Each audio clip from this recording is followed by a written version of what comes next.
This is measure muting.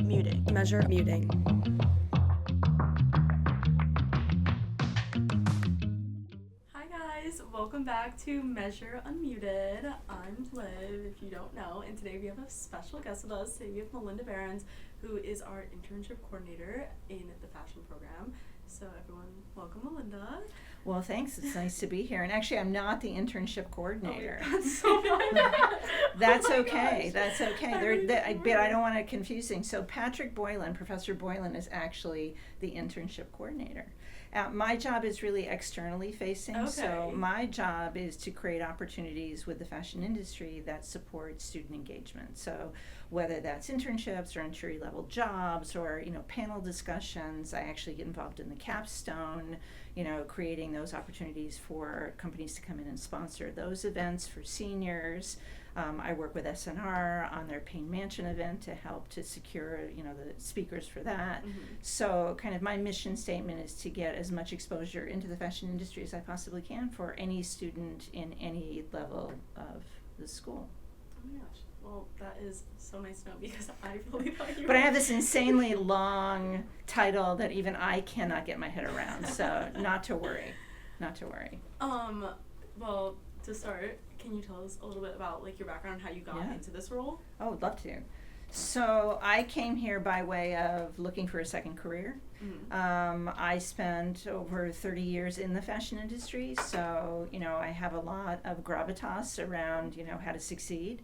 The last 10 years I was running businesses, mostly the front end, so design through product development, production, stuff like that. My superpowers, if you've taken my class, we talk about that a lot. So my strengths are I'm very good at making businesses run efficiently, and I'm also a great manager.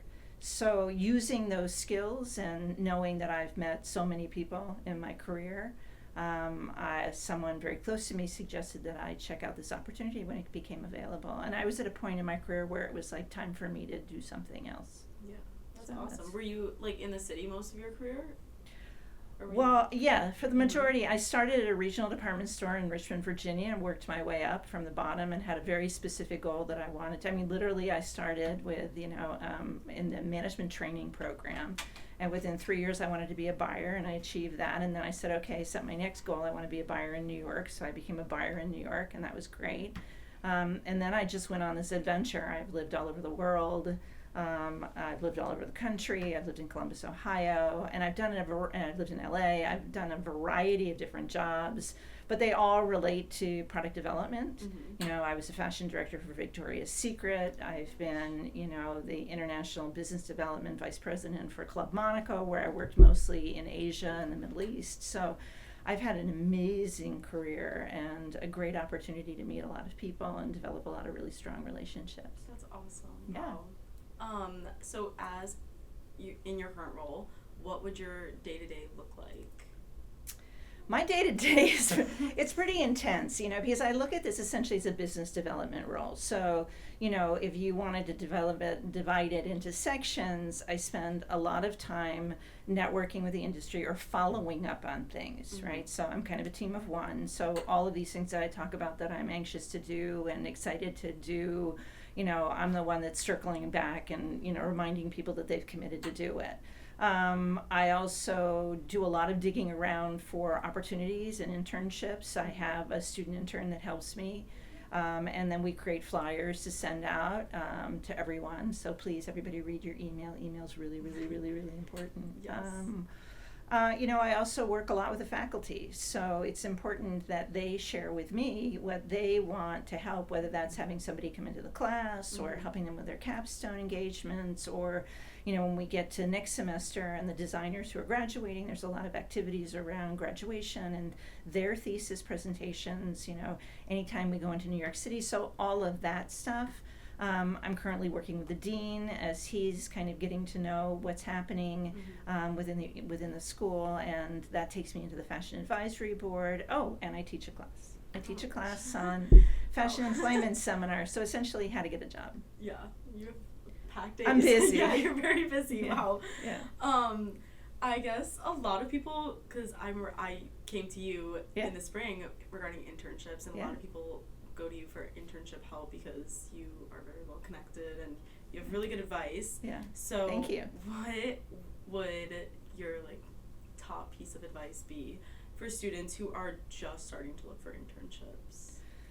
So I'm going to assume that's freshmen and sophomores. Yeah. You know, first of all, we really don't focus as much on the freshmen because we want freshmen to feel like they're, you know, got their feet on the ground at Marist, and they've kind of been able to absorb all the things about acclimating into this life, and we want to give them the opportunity to do that. But, you know, my comment to everyone is the pathway to employment is with summer jobs and internships. So, you know, and making decisions, and sometimes they're tough decisions, you know, about what you're going to do during your summer or your winter break that, you know, may be great for building a resume, but may not be necessarily great for your social life, you know. Or financially speaking, you know, and I wrestled with, this is not something that's new to your generation. This is something that every generation's wrestled with. You know, do I take a job as a server in a restaurant because I can make, you know, a lot of more money doing that than working retail at the mall at a store? Yeah. You know, but the balance of that is that working retail at the mall at the store is a great way to get involved in the industry. It teaches you a lot about customer engagement. It teaches you a lot about inventory management. It gives you exposure to visual merchandising, you know, and these are all things that you then study in coursework, and then you, as you get, you know, you matriculate into higher levels, you start to find internships that support those things as well. So, you know, the statistics that exist right now, this isn't my opinion, all point towards internships providing a pathway to jobs. So would you say that students, like, I know for me, I struggled with that a lot this summer, just going back if I should have an internship or if I should have a serving job, because it is a big struggle, especially because a lot of internships aren't paid now. Well, I'm going to debunk that myth. Okay. More internships now are paid. Yeah. Okay. We don't necessarily track them because, you know, that's a whole other thing. But more internships now are paid because more companies are recognizing the value of having interns and creating opportunities to have like a group of interns over the summer that they bring in as a group and put into different places, but they teach them and train them along the way. Smaller entrepreneurial companies, mom and pop companies, they tend not to pay. And if you look at students who are doing, you know, the 4-credit non-paid internships, they tend to be smaller businesses who just can't afford it. But the trend is more people are paying. Yeah. But you would recommend, like, to still take the internship when you can? Yeah. Yeah. I mean, my recommendation is that when you come into Marist as a fashion merchandising student or a fashion design student, you get at least 3 internships. So the primary ones are between your junior and senior year, between your sophomore and junior year, and then sometime during a semester. I mean, it's kind of part of the 4-year plan. You know, I think there was a time when we thought, oh, we'll come in and we'll just kind of go with the flow. And I think now you've got to be a lot more prescriptive about how you manage your time while you're here, including your time abroad. You know, everybody should take advantage of all the incredible things Marist has to offer with traveling. You know, because that's a part of your personal and cultural growth that makes you an incredible human being. So go for it. Yeah, I know. Both of mine have been during semesters for credit, and I actually didn't know that like that was. Like 3 was kind of the magic number. That was never really told to me, only because I was abroad my freshman year. So like, I feel like coming back, my advising was a little awkward. But that's interesting to know. Well, you know, let's be honest about it. It's changing very quickly. Yeah. There are so many things that are happening within our industry, but within the entire scope of getting a job or an entry-level job or getting an internship, and a lot of this is all fueled by technology. You know, technology has come in and it's leveled the playing field for everyone. Anyone, anywhere can apply for any job. So the whole dynamics of how to get a job or an internship has changed. So, you know, that's why it's complicated to take advice from your parents, as an example, because with all due respect, they may not know, you know, what currently is going on in the industry. So. No, I completely get that.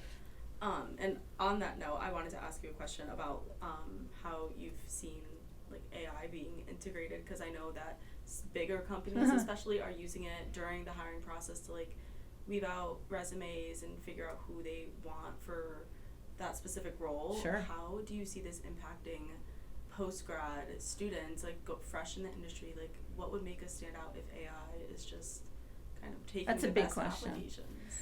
Let me roll it back a little bit, okay? Yeah. So let's talk about AI's impact in just applying for jobs in general. So sophomores, juniors for internships, take note. AI is everywhere. You cannot, it's like, how is AI affecting coursework, you can not avoid it, and you have to be, and it has completely changed how to write a resume. And that's important to understand, even last year, the idea of like a vanity resume, the idea that you can have personal branding, or you can do it with colors, or you can put QR codes on it, or all these kind of tricky things on it. You really can't do that now, because you don't know which employer has a back-end system that sits on top of an AI filter, where an algorithm is going through and it's scanning the job description and it's scanning your resume, and then it's making recommendations in terms of hierarchy of who's qualified and who isn't, just based on this scrub. Okay, so there's the other change is that LinkedIn has become a much bigger player in the getting a job dance, because if your resume is very businesslike and very direct and kind of boring, it's black and white, it's in a sans serif font, there's a lot of white space, so like the AI readers can see it. It's also there because you got to imagine the average talent acquisition person is looking at thousands of resumes, so it's like speed dating. They're going swipe right, swipe left, la-di-da-di-da, let me get through this giant stack, then I'm going to go back and look at it again, and then I'm going to look at your LinkedIn, because I really want to see who you are as a human being, because I'm not going to find that in your resume anymore, right? So we've taken all that out, the pictures, all that fun stuff, right? So, that's how AI has really revolutionized what's going on in just the basics of how to get a job. As far as, right now in my class, we're talking about pre-recorded interviews. There are companies that are moving towards doing interviewing. Once you get past the Zoom interview, they're having you sign up to do a recorded interview. So I know URBN, Urban Outfitters, Anthropology, etc., they do recorded interviews. I know that TJX does recorded interviews. They're not really well known right now in the fashion industry, but they're coming. So there's a lot of, whether it's a recorded interview that involves answering a list of questions while recording yourself, or it's a recorded interview where there's somebody who's pre-recorded, like me sitting in a chair pre-recording the questions, or it's an actual AI bot that's interviewing you. This is something that's out there that's happening, and not to scare anybody, but there's a lot about it we don't know right now. We just don't know. And frankly, I'm looking to your generation to, kind of help provide me with a pathway to learning more about it as well. Where you guys are going to be the first generation that's really entering into the workforce when it is embracing something like AI. It's scary. It's scary, but it's not. I don't want to, other than the world burning down thing, which is real, and I feel that too. There's something about AI that gives you the opportunity to be more efficient. Definitely. When I told you that part of my day is reaching out to different companies, I'm constantly in motion. I'm reaching out and following up and following up and following up and following up. If I had to write every single one of those emails, I couldn't function as well as I function now. So I'm able to just spit a lot of information out there. It spits something back at me. I refine it, and then I send it. And it's professional. So it's not writing my papers for me, but it's making that transactional aspect much more effective. I think in regards to emailing, it's very effective, and it's like right? It helps you to just exactly what you want to say. It'll help you in the exact tone, which is something I have definitely used it for, because it's been so helpful. Well, even social media, we live in this world of constant content, and I have got to imagine that AI helps to organize that and just make your life more efficient. Definitely. So it's not all doom and gloom. I know. I'm scared, going out into the workforce. I don't know. Oh my God, it's exciting. It is exciting. Yeah. I mean, I know one of the questions on the list was something about, leaving school and going out into the workforce, and, I don't know. But I was excited. I was done with school, years of studying, years of showing up in a certain way over a certain time. I was really anxious to get my life going. That's how I felt. And now that it's like starting to become very real, I'm like, wait, I'm kind of scared. But I don't know. But I feel like all of college, I'm like, oh no, I'm just like, I'm ready to be done. I just want to like start my life. But you're going to be fine. I'm like, oh wait, I'm scared. Maybe I'm not ready. You got this. Okay, going back, many students don't really know when the time in the year to start applying for, like, say, summer internships. And it's never, like, yes, you look on LinkedIn, but you're like, is this, like, for summer? Like, am I supposed to be applying now? And even for jobs, I was just in a meeting with my advisor, and I was like, when should I apply for a job post-grad? I feel like just the timeline of it all, when do you recommend students even start looking? Okay, so in terms of timing, if you're looking for an internship, you need to start looking in September.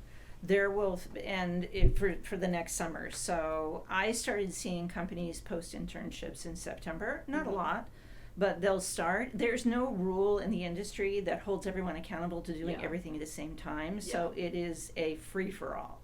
And you just have to accept a certain amount of time in your daily, weekly, monthly life to make room for research. Okay, and we can talk about that in a minute, but that's basically, it will accelerate, I would say now, October, November, December, January, you will see more and more and more, and then there will be smaller companies that'll come in February and March because they're just thinking about it. So, April as well. So there's no one time to be vigilant. If you're looking for a job, you really shouldn't start looking until March, middle of March, end of March. And the reason for that is the hiring cycle is really 8 to 12 weeks. So April, if you graduate the end of May, and everybody wants to take a couple weeks off at a minimum, right? It's rare when you want to just go right into a job. You're going to need to understand that time frame, because unless you've worked for someone and they know you, like I know, so there's some people that have gotten job offers, and yay them, they have an existing relationship with the company that gave them that offer. If you're going in cold, chances are that they're going to want to hire you right away. So I would wait on that. Interesting. It's good to know. Yeah. And also, do you think it's more important for students to have all of their, because you were saying like kind of 3 is the magic number during college, for all of their internships to be kind of honed in on one like area of expertise with amongst like different kinds of companies, like whether they're bigger or smaller, or do you think that people should just explore like whatever they want with their internships, like whatever they're feeling? Yeah, I think people should explore. I absolutely do. Well, if you think about coming into the program, and over time your classes get more specific, but your first 2 years, your classes are pretty general. You're trying to get through all of your requirements, and, you're taking some fashion classes, but it's not really until your junior year that you start diving into things, right? In addition to that, again, back to one of the things that I'm committed to doing is give students exposure to kind of like, how is the fashion industry structured? People like, and I know professors cover that in their class too. What's the difference between a licensing company and a luxury company? What's the difference between fast fashion and off-price? So, and then within that, what are the types of jobs that exist out there? Because, I think there are so many more jobs than I think students realize in the fashion industry, right? Like we're having a textile panel discussion Zoom tomorrow, and one of the purpose behind that is to expose students to 4 people who work in textile development who all have 4 different jobs. So, there's a lot of ways to find your interests. And, once you grab something that you love, then my suggestion is go for it. But for the most part, internships give you the opportunity to explore.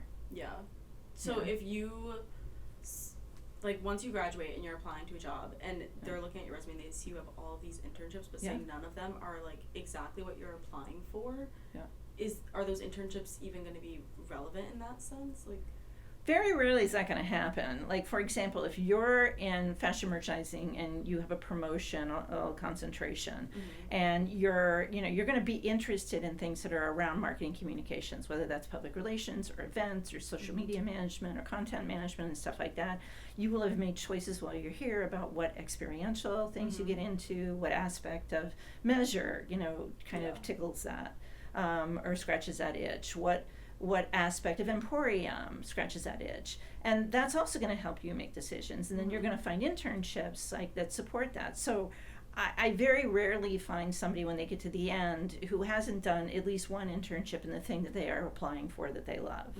And you might come out of it loving two things. You might say, well, I really like merchandising, and I also really like media management, so I'm going to apply for both jobs and see which way it goes.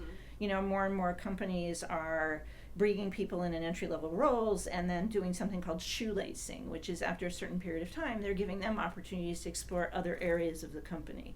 So I know Ralph Lauren does that, I know Bloomingdale's does that. So more and more companies are trying to get, their entry-level employees to see different aspects of the business rather than confining them to one channel. That's really interesting. I didn't even know that. Yeah. That's something I would love. Because I feel like right now I'm very torn because I've done 2 PR internships now, and so I'm like, I love PR, but I also am realizing I love being in a fashion house and doing it for that, but I also kind of like the whole buying side a little, which I never would have expected, but I have no buying experience, and now I'm I feel like it's too late, and I feel like I should just stick with PR. I probably have all the experience I need for it. Well, I would suggest you come and see me and we can talk about that. Okay. I'm getting sidetracked. And then do you think that the classes that Marist offers currently for fashion merchandising and design students, do you think that they're still going to help us in being fully prepared to enter in the industry right now? Or hey, 100%. Listen, I cannot tell you who told me this, but I was in a situation over the summer where I was at a very fast-growing brand that would be recognized, and their head of HR said to me, I had no idea what Marist University was until I came here, and then everybody, I have to tell you, the students who come from Marist are the most prepared for the industry of all the students that I've met in New York. So that's LIM, FIT, Parsons, you name it, okay? And a lot of that, I think, has to do with the liberal arts foundation that you all get. So the idea of critical thinking, your ability to speak. I generally find that most people aren't scared to be in, when you're dropped into an environment and it's chaotic like the fashion industry is. That's kind of what we thrive on, that energy, right? But that can be very, very overwhelming to some people. Yeah. Students here are used to being dropped into situations, so they kind of come with these skills that other students aren't coming with. Yeah. So, no, I think academically you're being, we are constantly looking at how can we improve academics, constantly. But I think you're getting a great education in a variety of different ways. I agree.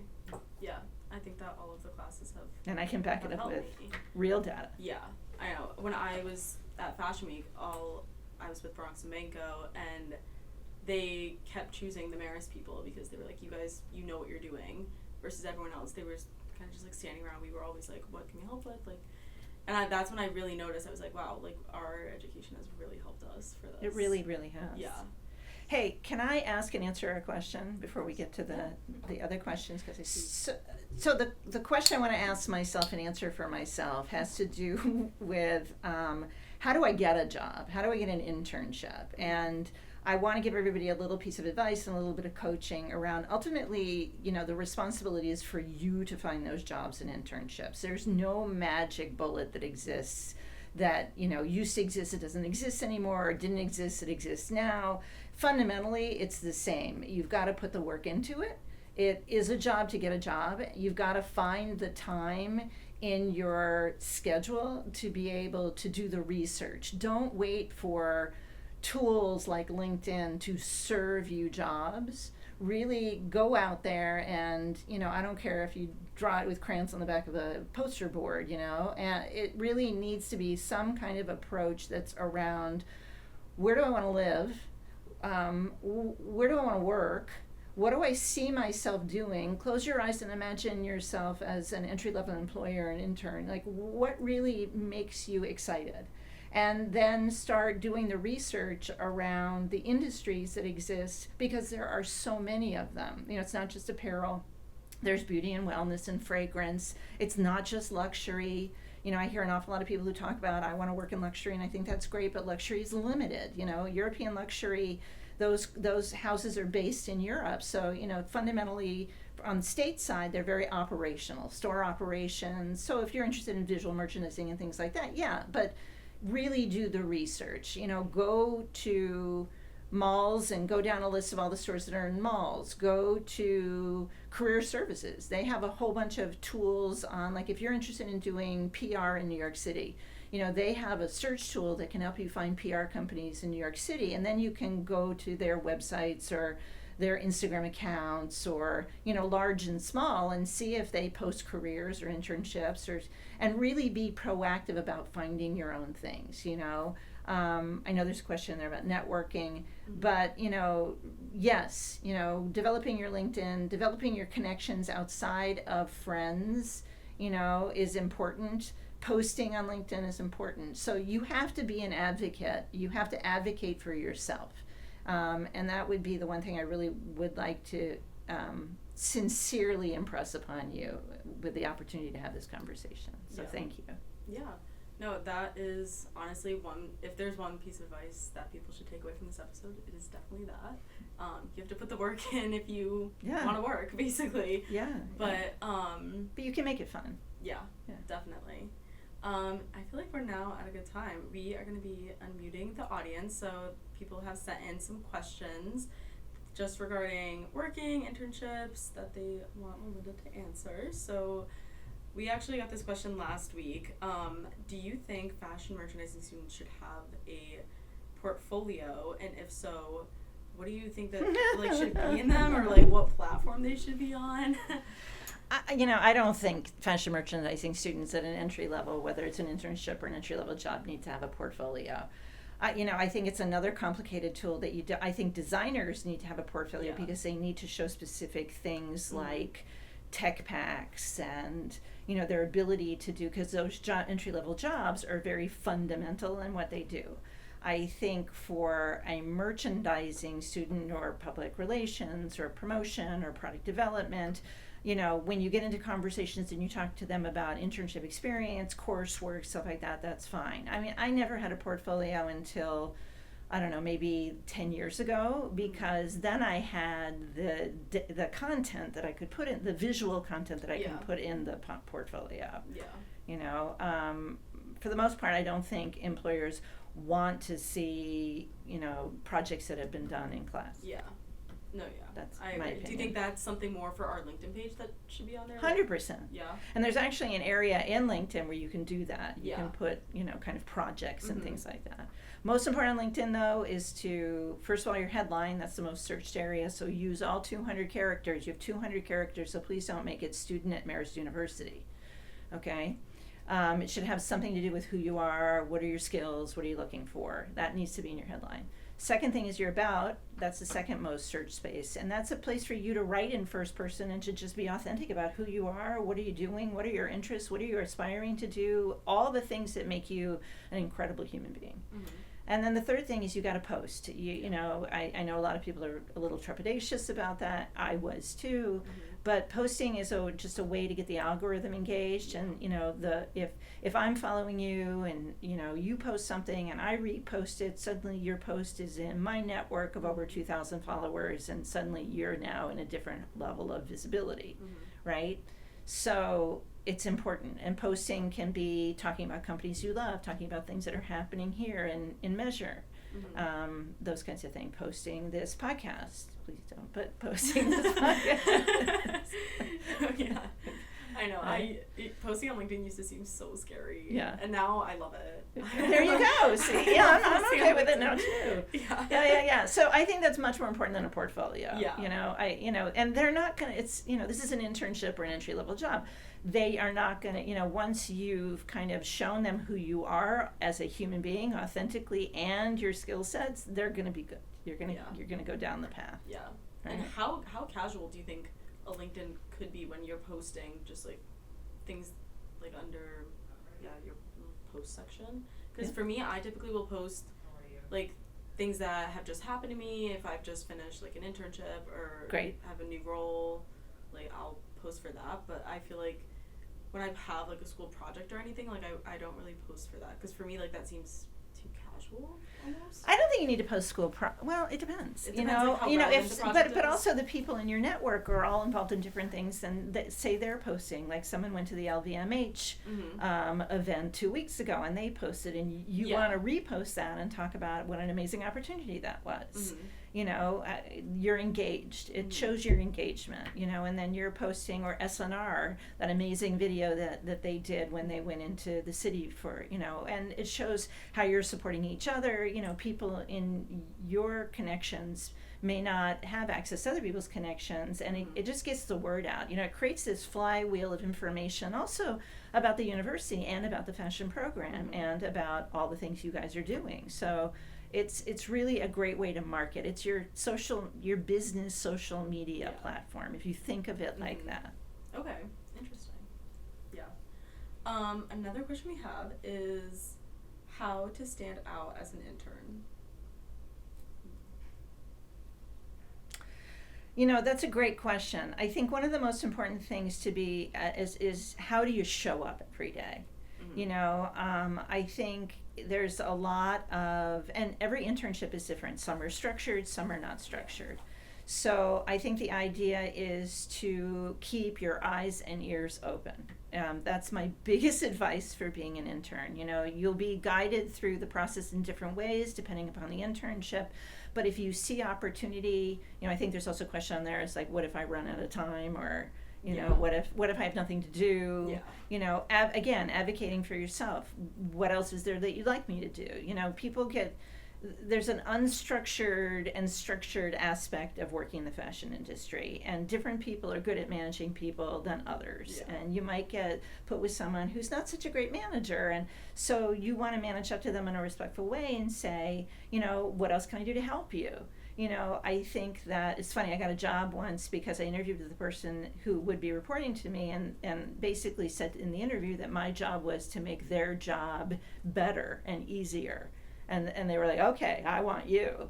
So there's an aspect of that's reciprocal, that we all do for each other. This is a business that's built on creating a product and delivering a product, and it's a continuum of events and handoffs, and we all work together as a team. So, by being a good intern and showing up with enthusiasm and asking questions, and at times knowing when to stay quiet and observing, and constantly being enthusiastic about what you're doing, is going to set you on the right path. And then our last question that we have is, networking seems so scary. How do I just approach people to connect? Be yourself. We talked about that today in the class that I teach. Because we're working on Zoom interviews, and what came back was, authenticity and, kind of the fear of being judged. And we had a really long conversation around what was it like to go through COVID and to miss years where you had engagement, whether you were, even in person with face masks was tough on you guys, right? And, was there an impact of that with regard to socialization? And, and then we talked about technology and all the things that you have that are sort of in your hands, in your head at any time, and how does that affect? And the idea of like, I don't know if you've noticed, but we've noticed on the faculty side that students don't engage as much in the classroom.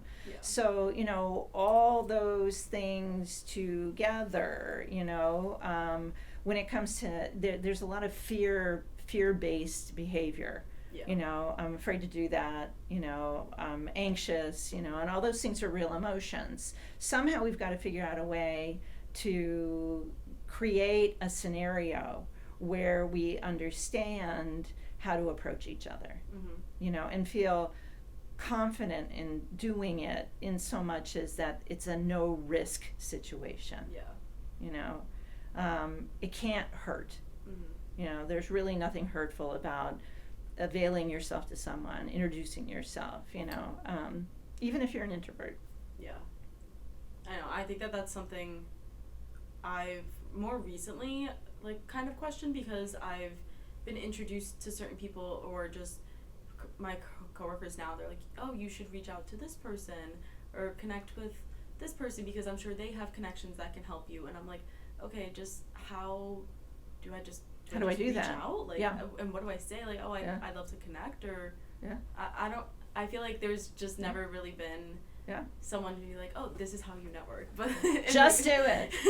We'll take Nike's thing. Just do it. You know, and I have to tell you, there are so many people that are so excited about helping students. Yeah. So, you know, you got to get over the fear, and I don't mean to say that in a flippant way, but there's got to be a way to put the fear to the side and take the risk, you know, and take advantage of that general sense of well-being that is coming at you. You know, Dean Hall and Professor Brown and I have been having conversations with the Fashion Advisory Board, and they're so invested in the success of the students. And in a conversation we had with one member of the advisory board last week, you know, they were so insistent on wanting to help, you know, by either mock interviews or, you know, any way they could to engage students. So there's a lot of goodwill that exists out there, you know. Let's take advantage of it. Yeah. Let's really take advantage of it, because it'll get harder once you get in a job, and that's a whole different world. Yeah. But right now, getting an internship, getting a job, take advantage of the goodwill that exists out there. Yeah. And show up for things, you know, attend panel discussions, come to meet the recruiter events, meet people, make connections, connect with them on LinkedIn. Right now, most of the people you're meeting are in HR, talent acquisition, and they're in the loop of connecting with you. So connect with them, you know, that kind of stuff, because that then will lead to other things. Yeah, definitely. The more the better. Just another like side question. Sure. Do you think my parents have just always told me to have a business card on you and like just hand it out when you meet people? Do you think that like business cards are still really like necessary? They're like, oh no, it'll help them remember you because, oh, who's that person? Oh, she gave me a business card. Yeah, okay, so yes, I think fundamentally your parents are right. I think that to leave something in someone's hand is important, right? Like the idea of coming to a career fair and bringing your resume and leaving that in their hand, right? But also impressing them with something you say to them has got to give them a visual memory of who you are, right? So whatever that icebreaker is, just something that we're not just driving right into business right away, you know? Back to the business card. I think technology has come into affecting business cards. So a lot of people don't carry business cards anymore. And, you know, frankly, the more trees we save, great. So you can do a digital business card. You can also, you know, take a moment to connect with this person on LinkedIn in real time, because everybody's got their phone on them right now. So my suggestion is, yes, your parents are right. I would suggest you use a different delivery system. Okay, yeah. Okay, let's update the delivery system. So use your phone. Yeah. Can I connect with you on LinkedIn right now? Will you connect back with me? That kind of thing. Yeah. I mean, I recently did that with someone I had met. I was like, oh, can I connect with you on LinkedIn? And that was nice, but I was like, was that the right thing to do? Completely. Absolutely. You know, until something else comes along that blows LinkedIn out of the water, LinkedIn is the place to be right now in a whole bunch of different ways. Researching a job, researching Marist alumni that work at jobs. You can put, you know, L'Oreal, Marist, and it'll throw up all the people that work at L'Oreal that are from Marist, you know. You can set filters for jobs. You know, it's a multi-dimensional place, and again, it's your, you know, kind of your social business account. Yeah. So 100%. You know, get on their LinkedIn page. Good to know. Yeah. Thank you. You're welcome. Any final words or anything? No, I'm available. I have office hours. I'm here to help, and whatever I can do, please feel free to, reach out to me, and we can take it from there. Yeah, you too. I just want to thank you so much for coming on the podcast today. It was exciting. I'm sure everyone is going to love it, and you have said so much that's going to help so many people, truly. Oh, I hope so. All right, it's a pleasure. Thank you so much. Of course. Yeah. Bye, guys. This is Measure Muting. Measure Muting.